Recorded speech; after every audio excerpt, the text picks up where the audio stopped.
सना cricketer नाम है उनका, वो द्रोणाचार्य के बारे किस तरीक़ा से वो बोल के अपना रूप झाड़ी, उसका एटीट्यूड आप देखे होंगे, बोलने के साथ साथ जो एटीट्यूड होता है वो भी आप देखे होंगे। नहीं तो मैं वही कहा ना कि देखिए, वो जिस पार्टी से आती है उस पार्टी का रवैया ही वैसे रहा है।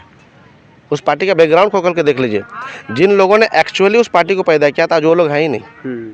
जिन लोगों ने एक्चुअली उस पार्टी को पैदा किया आज वो लोग हैं नहीं। आज बाहर से लोग आ करके, मतलब बाहर से करने मतलब बाद के जो लोग आए हैं तो उनके पास कोई एथिकल स्किल ही नहीं है, एथिकल नॉलेज ही नहीं है। इस वक्त मैं मौजूद हूँ सिल्ली विधानसभा के सोनाहातू में, और हमारे साथ आप देख पा रहे हैं ये हैं जेलकेम के नेता और इनका नाम है राजू महतो। आज ये कोई नाम का मोहताज नहीं है, और ये आज जेलकेम ही नहीं, जेलकेम जब नहीं भी आया था उससे पहले से भी ये परिचित हैं और सामाजिक कार्य लगातार ये करते रहते हैं, लोगों के बीच में जाते रहते हैं।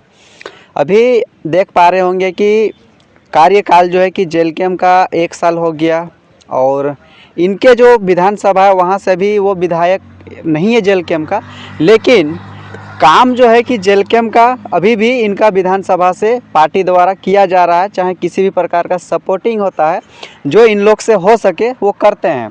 तो आज इन्हीं सब मुद्दों से हम लोग बात करने वाले हैं, और सबसे पहले आज पहली बार मैं आपको इंटरव्यू ले रहा हूं, तो जोहार। धन्यवाद आपका इंटरव्यू के लिए। और थर्ड आपका जो नाम भी है थर्ड एम्पायर, मतलब डिसीजन मेकिंग आपके हाथ में, ठीक है। तो मैं आपके चैनल के माध्यम से आपके जितने भी दर्शक हैं मैं सभी को नमस्कार करता हूं, जोहार करता हूं, आदाब करता हूं। दादा, झारखंड राज्य 25 साल का हो गया है, और 25 साल में अभी आप बहुत दिन से राजनीतिक में हैं। क्या आप देख पा रहे हैं कि झारखंड को जिस नज़रिए के साथ अलग किया गया था, क्या आज आपको वो दिख रहा है कि वो सपना पूरा हो रहा है झारखंड के वासियों का, जो गरीब मजदूर तक के लोग हैं उन लोगों को, जो आप राजनीतिक में करते आ रहे हैं, राजनीतिक में देख रहे हैं, लोगों को सेवा कर रहे हैं, इसमें आप किस तरीक़े से देख रहे हैं? देखिए, ये जो आपने बात कहा ना कि आज 25 साल झारखंड के अबाउट टू डाई, 25 साल ख़त्म होने को है, और इन 25 सालों में जिस मांगों के साथ झारखंड का मतलब आंदोलन हुआ था, आप 1985 का इतिहास खोल के देख लीजिए, चाहे उससे पहले जब हमारे क्या नाम थे संविधान सभा के जो मेंबर थे जयपाल सिंह मुंडा जी, तो उन लोगों ने जिस तरह झारखंड के सपना देखा था, जिस झारखंड का मांग किया था कि हमारे लोग बाहर जाने की ज़रूरत नहीं पड़ेगी, हमारे पास इतना खनिज संपदा, हमारे प्राकृतिक संपदा इतनी है कि अगर यदि हम उनको व्यवस्थित रूप से सुचारू रूप से चला लेंगे तो हमारे लोग आज बाहर खाने नहीं जाएंगे। आप देख रहे होंगे कि जयराम महतो कुछ दिन के हमारे अभी शीतकालीन सत्र में कहा कि हमारे लोग बाहर जाकर मर रहे हैं, उनको यहाँ लाने के लिए एक अलग गठन किया जाना चाहिए। मैं कहता हूँ कि ये व्यवस्था ही ऐसा ना हो कि हमारे लोग बाहर जाए। झारखंड में इतना राजनीतिक दल है, जेएमएम है, आसू है, बीजेपी है, कांग्रेस है, और भी कई राजनीतिक दलें हैं। आप लोग जेलकेम लेके आए, आप खास करके राजनीतिक में क्यों आए? और भी बहुत सारा प्रोफेशन था, जॉब कर लेते, बिजनेस कर लेते, सेल्फ एम्प्लॉय बन जाते। राजनीतिक में क्या है, क्या आपको कमी दिखा सिल्ली विधानसभा में जो आप आए हैं राजनीतिक में? चलिए, बहुत बड़ा सवाल किया है, तो मैं थोड़ी अपनी, शायद आप मुझे नहीं जानते और आपने कहा कि पहली बार मैं इंटरव्यू ले रहे हैं। देखिए, मेरी आइडेंटिटी समाज को लेकर के मुझे लगता है स्कूलिंग समय से है। मैं स्कूल में, बोर्डिंग स्कूल में रहा हूँ, मेरी इंजीनियरिंग, मेरा MBA सारा कुछ मेरा बोर्डिंग स्कूल से हुआ है, और मैं स्टिल 12 ईयर्स मैंने कॉर्पोरेट में जॉब भी किया है। मैं 2022 तक जॉब में था। आधार जैसे कॉन्फिडेंशियल ऑफिस पे मैं IT एग्जीक्यूटिव मैनेजर के रूप में काम कर रहा था, और मैं वहाँ से छोड़ के मैंने जेलकेम को समर्थन किया, क्योंकि हम जब पीछे भी थे हमने अलग अलग दल को सपोर्ट किया। मैंने JVM को भी सपोर्ट किया, आजसू को भी सपोर्ट किया, और आजसू में भी हम खुल के काम किए, JVM में भी मैंने सिल्ली विधानसभा में खुल के काम किया। तो मैं चीज़ों को देख रहा था, लेकिन क्या था ना कि हमारा कमांड कहीं ना कहीं किसी बड़े अधिकारी या मतलब पार्टी के बड़े नेतृत्व पे होता था, लेकिन मुझे वहाँ पे हम लोग जगह नहीं बना पाते थे। तो हम अपनी जॉब को छोड़ के हम इस प्लेटफॉर्म को इसलिए राजनीति पर, क्योंकि मेरी मतलब बोला जाए ना कि हमारा इनबॉर्न है। मैं बचपन से ही लोगों की सेवा के लिए काम करता हूँ। मेरे स्कूलिंग फ्रेंड से पूछ लीजिए, मेरे कॉलेज के फ्रेंड से पूछ लीजिए, मेरे इंजीनियरिंग कॉलेज के फ्रेंड से पूछ लीजिए, मुझे कॉलेज में ही नेताजी बोला जाता था। जब जाकर पूछ लीजिए, मैं यहीं उड़ीसा से पढ़ा हूँ, इंजीनियरिंग कर रहा था, वहाँ भी कुछ भी चीज़ें होता तो नेता बनना मतलब नेतृत्व करने वाला ही नेता होता है। चाहे समाज का नेतृत्व करे, चाहे कोई राजनीतिक दल का नेतृत्व करे, यदि हम नेतृत्व कर रहे हैं तो हम नेता हैं, तो हम वो काम करते हैं। क्योंकि आपने ये कहा कि आप सेल्फ एम्प्लॉयमेंट कर लेते हैं। मैं एक मतलब क्या बोला, मेरी BTech और मेरी MBA किया हुआ हूँ, तो मैं जॉब भी कर रहा था। इस बेसिस पे मैं एक मैनेजर पोस्ट पे था, मैं वहाँ पे काम करता था। मैं AC रूम को छोड़ के इस कड़ी धूप को आज झेल रहा हूँ, क्योंकि मुझे सीखना है। Right now I am a learner, मैं अभी भी सीख रहा हूँ। मैं आपको ये भी एक इन्फॉर्मेशन दे दूँ कि मैं आज इंडियन स्कूल ऑफ डेमोक्रेसी पूरा देश के अलग अलग राज्यों पे जाकर के मैं एक लर्निंग कर रहा हूँ, मैं ग्रास रूट लीडरशिप तैयार कर रहा हूँ। हम देश के अलग अलग राज्यों में जाकर के हम लीडरशिप को तैयार करते हैं। तो लीडरशिप का मतलब ये है कि देखिए, बेंगलोर का एक विधानसभा का ये मैं लिखा, मैं बार बार बोलता हूँ कि बेंगलोर विधानसभा को भी सर्च कीजिए आप नेट में, या देखिए बेंगलोर विधानसभा का बाहर में लिखा हुआ government's work is God's work. मतलब यहाँ भगवान को किसी ने नहीं देखा। यदि हमारे अच्छी नीति बन जाए, हमारी अच्छी पॉलिसी बन जाए, तो ये भगवान का काम है, यही ना है। तो ये कहाँ होता है? सदन में बैठ के। तो शायद उस सदन पे पहुंचने के लिए तैयारी हम कर रहे हैं। आज हो चाहे कल हो, हम कहीं ना कहीं एमएलए या एमपी के लिए हम तो अपने आप को सेटअप करेंगे ही। हमारे वो सोच है, और ये सोच के मैंने देखिए अपना मेरा वर्किंग प्रोफाइल को छोड़ के मैं इस फील्ड पे आया, क्योंकि मुझे लगा कि आज यदि पढ़े लिखे लोग राजनीति में नहीं आते हैं तो आने वाला समाज हम लोग नहीं बदल पाएंगे। हम एथिकल पॉलिटिक्स कर रहे हैं, हम सिद्धांतवादी पॉलिटिक्स कर रहे हैं, और हम यदि सिद्धांतवादी पॉलिटिक्स नहीं करते हैं तो शायद आने वाले समय में जो हम अंत्योदय की बात करते हैं, सर्वोदय की बात करते हैं, शायद ये मुमकिन नहीं है। सर्वोदय मतलब जैसे बोलता है ना कि लाइन में बैठा अंतिम व्यक्ति तक उसका योजना पहुंचना चाहिए। तो इसे बोलने से नहीं होगा, इसके लिए पढ़े लिखे लोगों को आना पड़ेगा। आज हम एक पढ़े लिखे लोग हैं तो ब्लॉक में जाकर बैठते हैं, हमारे जैसे लोगों को चलाने का काम करते हैं वो लोग। तो बताइए जो पढ़े लिखे नहीं उनके साथ क्या स्थिति हो रही होगी। तो इसके लिए ही पढ़े लिखे लोग हम नहीं कह रहे हैं कि आप हर कोई मतलब प्रोफेशनली इस चीज़ को चूज करें, लेकिन अनप्रोफेशनली आप जो भी प्रोफेशन करते हैं, लेकिन जागरूकता होनी चाहिए।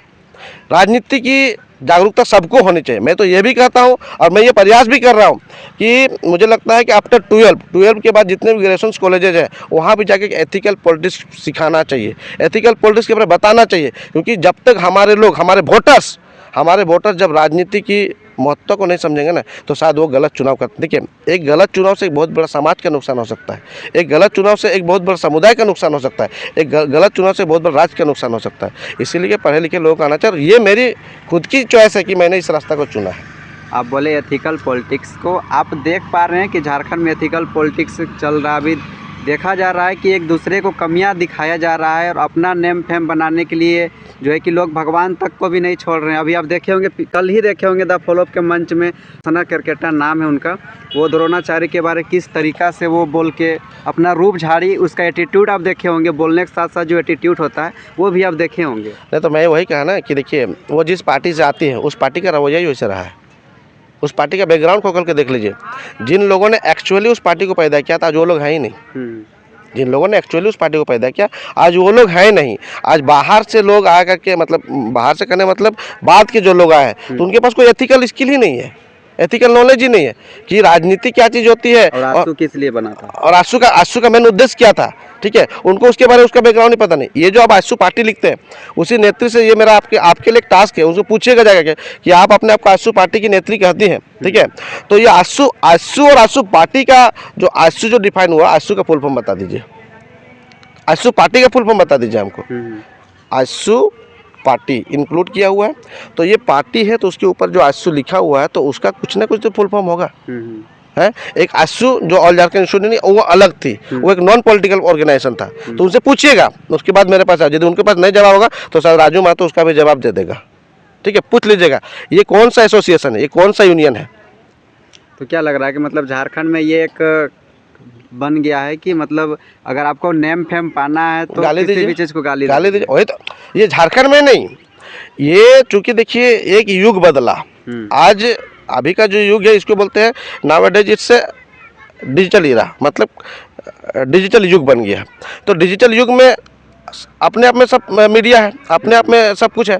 तो किसी को यदि अपने को वायरल करना है तो वो गलत तरीके इम्प्लीमेंट करके अपने आप को वायरल कर ले रहा है। ठीक है, तो वो उस हिसाब से प्रमोट कर रहे हैं। लेकिन अगर यदि ऐसे लोग आने वाले समय में समाज का नेतृत्व करते हैं तो कहीं ना कहीं समाज को बहुत बड़ा नुकसान मिलेगा। इसलिए मैं नहीं चाहता हूँ ऐसे लोगों को प्रमोट। आप जिस विधानसभा में कार्य कर रहे हैं, लोगों को सेवा कर रहे हैं, वहाँ पे देखा जा रहा है कि महतो का जो आबादी है वो ज़्यादा है। और महतो में देखा जाए तो सुदेश महतो भी आते हैं जो कि आशु के सुप्रीमो हैं। आप लोग जेल कैम्प में हैं, है ना। और उधर अमित महतो जो हैं, जो अभी विधायक हैं, वो भी महतो हैं। अगर देखा जा रहा है कि अमित महतो जो है जेएमएम से, जो कि वो बहुत पुराने समय से वो राजनीतिक पार्टी रह चुका है, लेकिन आशु और जेल कैम्प दोनों देखा जाए तो एक भाई भाई की तरह है। और ज़्यादातर जो देखा जा रहा है कि आंसू का लोग ही जो है जेल कैंप में आए हैं, लेकिन एक दूसरे को सिर्फ गाली गलौज किया जा रहा है। तो आपको नहीं लग रहा है कि अगर ऐसे ही अगर लड़ता रहेगा तो कभी आप जो सपना देख रहे हैं कि हमको सदन में जाना है, वो सपना पूरा हो पाएगा? देखिए, थर्ड एम्पायर मैं आपसे बिल्कुल, मैंने इससे भी कहा कि हम एथिकल, राजू महतो एटलीस्ट मेरी राजनीति सत्य और तथ्य पे है, ठीक है। लोग गाली दे रहे हैं, आपने एक शब्द और यूज किया कि आज कहीं ना कहीं आंसू और जेल के भाई भाई हैं, ठीक है। तो आप देखोगे कि आंसू का जब उदय हुआ, ठीक है, तो एक समाजवाद पार्टी के रूप में उदय हुआ। ये कहाँ से आया था? जेएमएम का इतिहास से आया था। जेएमएम की पार्टी का एक विंग बना गया था, और जेएमएम पार्टी क्या थी? समाजवादी पार्टी थी, ठीक है, जनवादी पार्टी थी। लेकिन जब ये लोग सत्ता में आने के बाद पूंजी और पूंजीवादियों पे जब चले गए, तो आज आंसू का पतन होना शुरू हो गया। हुआ कि नहीं हुआ? उसी प्रकार से आज जेल कैंप का एक उदय हो रहा है। तो जेल कैंप का उदय हो रहा है किसके कारण से? समाजवादी के लिए।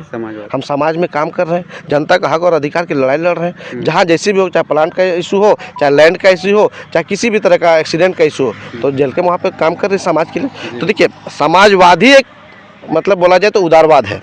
समाजवादी हमारा विकास है, क्योंकि हमारा पूरा राज्य, हमें यदि सिल्ली विधानसभा की आपने बात की, तो मैं कहता हूँ सिल्ली विधानसभा में 85% लोग जो है ना कि कृषि वर्ग के लोग हैं, और इनका उत्थान तभी होगा जब हम इनके साथ जुड़े हुए रहेंगे। आज जिस पार्टी के सुप्रीमो की आपने बात किया, लगभग उन्होंने भी, मुझे लगता है कि इस 25 साल की राजनीति में 20 साल तक शासन किया है, ठीक है। तो सिर्फ बिपाशा से हमारा डेवलपमेंट नहीं होगा। बिपाशा करने मतलब बिजली पानी और सड़क से हमारा डेवलपमेंट नहीं होगा। आपने एक समय था कि आपने बिजली पानी सड़क दिया, लेकिन नाउ-ए-डेज लोगों को शिक्षा चाहिए। 25 साल राज्य के गृह मंत्री तक का पोस्ट उन्होंने संभाला, लेकिन एक भी बड़ी डिग्री कॉलेज हमारे यहाँ पे नहीं खुला क्या? कोई भी गवर्नमेंट हॉस्पिटल खुला क्या? तो फिर तो सिर्फ आपने अपना पैसा कमाया, अपने पॉकेट को भरने का काम किया। तो इससे सिर्फ डेवलपमेंट नहीं होगा। डेवलपमेंट अंत्योदय पे होना चाहिए, अंतिम व्यक्ति के पास जाकर के जिस दिन डेवलपमेंट होगा तब हम कहेंगे सिल्ली का विकास हुआ है। तो मैं उसकी तैयारी कर रहा हूँ, और इसके लिए पहले मैं तो बार बार बोल रहा हूँ कि खुद में जगना होगा और लोगों को भी जगाना पड़ेगा, और हम उस संघर्ष के रास्ते पर निकल चुके हैं। आज नहीं तो कल जगेंगे ये लोग। तो अभी आप देख पा रहे थे राजू महतो जी को। इनका साफ तौर पे कहना है कि हम लोग एथिकल पॉलिटिक्स करेंगे, और किसी भी जाति पाति छोड़ के और गाली गलौज छोड़ के एक अच्छा राजनीतिक करेंगे, और आने वाला भविष्य को भी एक अच्छा राजनीतिक सिखाएंगे। बाकी आपको इस टॉपिक पे क्या लगता है, अपनी राय ज़रूर बताइएगा। हमारे साथ जुड़े रहने के लिए, आगे के लिए, और भी इसी तरह का लोगों से मिलने के लिए हमारे चैनल को सब्सक्राइब कर लीजिए। धन्यवाद, जोहार।